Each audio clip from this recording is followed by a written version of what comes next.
श्री राधे। अब हम अपनी इस 84 कोस ब्रज यात्रा में दानगढ़ पहुंच चुके हैं। यहाँ हम श्री दान बिहारी लाल जी के दर्शन करेंगे और यहाँ का जो महात्म है वो ब्रजवासी के मुख से सुनेंगे। जय गौ माता, जय गोपाल।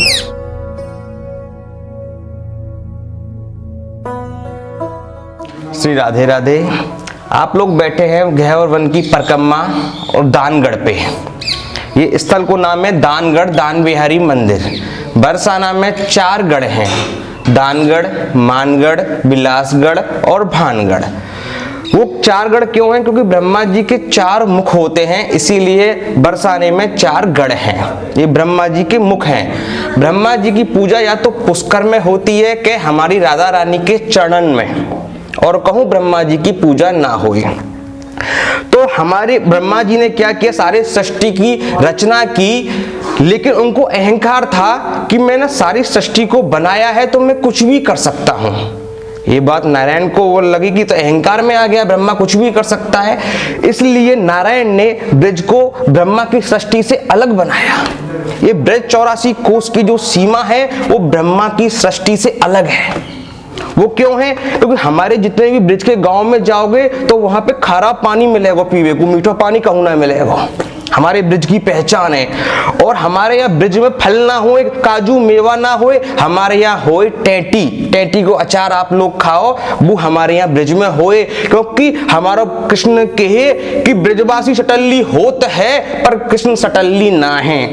मेवा में विष होत है, टेटी में विष ना है। ये हमारा दानगढ़ की लीला है। अब आते हैं ठाकुर जी के श्रृंगार पे। यहाँ दर्शन करोगे ठाकुर जी ने तो देखो चूड़ी पहन रखी है। पूरे ब्रज में ठाकुर जी बंसी बारो पावेगो, यहाँ ठाकुर जी चूड़ी बारो है। यहाँ ठाकुर जी ने हाथन में मेहंदी लगा रखी है। यहाँ ठाकुर जी ने अपने बालन में है का गजरा सजा रखो है। यहाँ ठाकुर जी ने मंगल सूत्र पहन रखो है। यहाँ ठाकुर जी की जो पोशाक है वो एक ही है, एक प्राण दो देही। आपने पूरे जग में देखे होंगे ठाकुर जी धोती पर हमारे यहाँ पे ठाकुर जी जनानो लहंगा पहने। वो क्यों हुए? ऐसा हुए पूरे ब्रज में ठाकुर जी दूध दही मक्खन को दान ले में। ठाकुर जी गोपियों की मटकी फोड़े हर जगह जगह, तो जब ज्यादा अति है जाए, ठाकुर जी ज्यादा मटकी फोड़ दें तो सभी गोपी परेशान है जाए। क्योंकि उनके घरवाले कहें कि लाली तू मथुरा मक्खन बेचवे गई, ऐसो है मक्खन तो तू बेचा ही, वो मटकी कहाँ है खाली।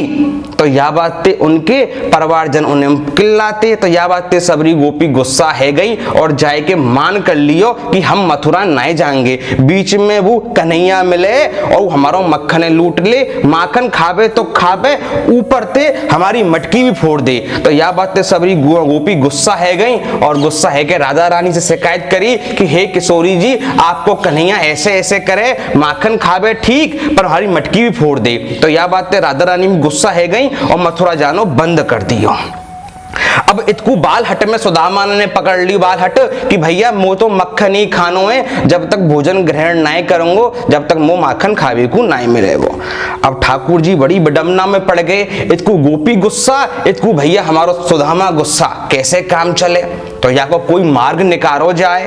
बोलो ऐसो कहा मार्ग निकारो जाए? तो ठाकुर जी ने सोची कि यशोदा मैया से मिलवे, राधा रानी से मिलवे जाए। तो बोलो ठीक है। तो बोलो पुरुष रूप में जाऊंगो तो बरसाने में मुझे मार पड़े, या हमारे में स्त्री स्वरूप रखूं। तो यशोदा मैया के वस्त्र चुराए और पहन लिए। अब पहन के ठाकुर जी चारों तरफ डोले कि मैं पहचान में भी तो ना रहो, कैसे पतो करो जाए। तो ये बात ऐसो सामने थी, यशोदा मैया आ रही। बोलो जी बात ठीक है, यशोदा मैया के सामने जाऊं, अगर वो पहचान गई तो मैं पहचान में मैं आ रहा हूं, वो नहीं पहचानी तो मैं काऊ पे ना पहचानूंगा। तो जैसे ही मैया सामने से आ रही तो भगवान ने मैया के पैर छुए। तो मैया ने सोची कोई नई दुल्हन आई है तो आशीर्वाद दे दूं। मैया ने कही दूधन नाव पूतन फलो।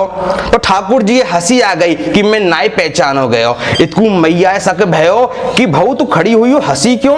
हंसना बामन खसना चोर, तू हंसी क्यों? जैसे ठाकुर जी घूंघट ऊपर करो, अरे कारे तू? बोलो हाँ मैया, तेरे वस्त्र पहन के और तेरो लाला है कि तू पे ना पहचानो गयो तो मैं पूरे बरसाने में ना पहचानो जाऊंगा। खुशी खुशी ठाकुर जी नंद भवन से बरसाने में राधा रानी के महल में आए गए। वहां द्वारपाल मिले, बोलो रुक गोपी कहाँ जा रही है? बोलो नंदगांव से आई हूँ और नंद बाबा की लाली हूँ, आज मैं चूड़ी बेचने आई हूँ। बोलो ठीक है, नंदगांव से आई है, कारी लग रही है, जा अंदर। अब द्वारपाल आपस में बात करें कि यार नंद बाबा की तो लाला है दो, ये लाली कहाँ से आ गई? चलो कोई बात ना, बोलो राजन को बीच को माम लो भैया, हम क्यों पड़े हैं बीच में, जान दो। ऊपर तो ललता सखी देख रही, इतकू ठाकुर जी ने आवाज लगाई चूड़ी ले लो, चूड़ी ले लो। तो ललता सखी ने देखी एक कारी गोपी आ रही है, आवाज लगा रही है, पर या की आवाज तो मर्दानी है। फिर ललता सखी ने और थोड़ा सा गौर करो तो पता लग रहा कि चालू मर्दानी है। अच्छा दाल में कारो, ये बात राधा रानी बतानी चाहिए, क्योंकि राधा रानी के महल में आए हो जी, आई है तो या हमारा राधा रानी बतानी चाहिए। तो राधा रानी को बतावे गई ललता सखी और कहीं ऐसे ऐसे नंदगांव से कारी गोपी आई है और बाकी आवाजू मर्दानी है और बाकी चालू मर्दानी है। तो राधा रानी समझ गई कौन है सके। बोलो कन्हैया आए जी, ऐसो करो पर्वत पे लेके चलो, दानगढ़ पे आए, वहीं चूड़ी पहनेंगे। तो दानगढ़ पे एक रास चबूतरा दिया गया है, वहीं ठाकुर जी को बैठा लियो और सबरे चारों तरफ से गोपी ने ठाकुर जी घेर लिए। इतकू विशाखा को राधा रानी ने इशारो कर दियो, ए विशाखा ऐसो कर, ललताए लेके मैं बैठी हूं, तू अब और गोपी ने लेके पर्वत पे फैल जा। ये तो हमारे पास है ही है, पर या के ग्वालवाल आ रहे होंगे, ये सब इकट्ठे है गए तो हम पे भारी पड़ेंगे, या हमारे जो जो ग्वालवाल आ तो जाए, बाकी चुटिया पकड़ पकड़ के मही बांध दो। तो सबरी गोपी विशाखा लेके और फैल गई पर्वत पे, जो जो ग्वालवाल आतो जा रहा, मधुसूदन आयो, सुदाम आयो, सबकी चुटिया पकड़ पकड़ के बांध दी। और इतकू ठाकुर जी ते अपनो श्रृंगार करवा भी लग गई, जैसे ठाकुर जी ने सबको श्रृंगार करो और इसको राधा रानी को नंबर आयो। तो राधा रानी को ये ठाकुर जी चूड़ी पहना रहे और ठाकुर जी पे अपनो मन नए रखो और ठाकुर जी को, राधा रानी को ठाकुर जी ने हाथ दबाए दियो। तो यह बात को और पतो लग गई, अब तो हाथ दबाए हुए वही नटखट है, वही नटवन नंद किशोर है, पकड़ लो जाए। और ठाकुर जी की चुटिया पकड़ के बांध दी और ठाकुर जी की सुबह से शाम तक ठुकाई करी। ठाकुर जी खूब पीटे, जितना माखन खायो सब रो माखन ने काट दिया उनको। और ठाकुर जी रोवन लागे, अरे अब तो गोपी और मुझे छोड़ दो, अब तो मुझे माफ करो। बोलो अबे नहीं छोड़ेंगे, ऐसो कर तेने आज तक हमते दान लियो है, हम गोपी जो मथुरा मक्खन बेचवे जाते काए, जब तू हमते माखन को दान ले तो आज तू वह माखन को दान हमें चुट्टो कर, क्योंकि आज तू गोपी स्वरूप में है। बोलो ठीक है गोपी तुम्हें कहा चाहिए? बोलो ऐसो कर या सौतने हमें दान कर। बोलो या सौतने में दान नहीं करूंगा। को सौतन क्या थी? ठाकुर जी की बंसी, क्योंकि ठाकुर जी बंसी बजा के ही गोपियों को नचाते थे और वो इतनी पागल हो जाती थी बंसी की धुन में कि उनकी मटकियों को ले लेके सुदामा भाग जाता था। अब यह बात पे गोपी बड़ी गुस्सा होती और एक सबसे जो कीमती समय हो ठाकुर जी को, वो ठाकुर जी बंसी के संग में देते, ना कि गोपिन के संग में। तो ये बात गोपिन ने भाई गुस्सा आती तो ठाकुर गोपिन की कौन भाई बंसी? सौतन। तो या सौतन हमें दान दे, हम याद तोड़ेंगे। बोलो हम मैं या सौतन दान नहीं दूंगा, तुमको सोने की रत्न जड़ित बंसी बनवा दूंगा। बोलो हमें रत्न जड़ित बंसी ना चाहिए, वो बजे ना है, ये बांस की बजे। और ठाकुर जी ने जबरदस्ती गोपियों ने बंसी को दान ले लिया।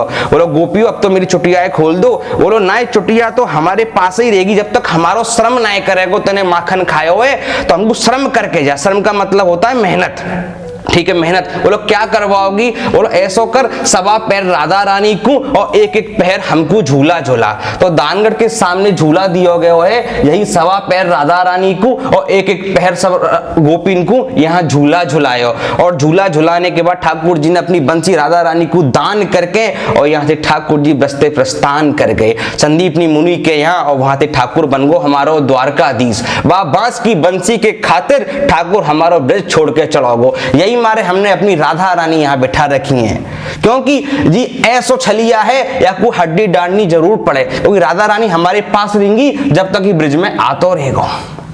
तो ये वो दान लीला है, पूरे ब्रिज में ठाकुर जी ने गोपियों से दान लियो और यहाँ दान दियो। बोलो जय जय श्री दान बिहारी लाल की जय।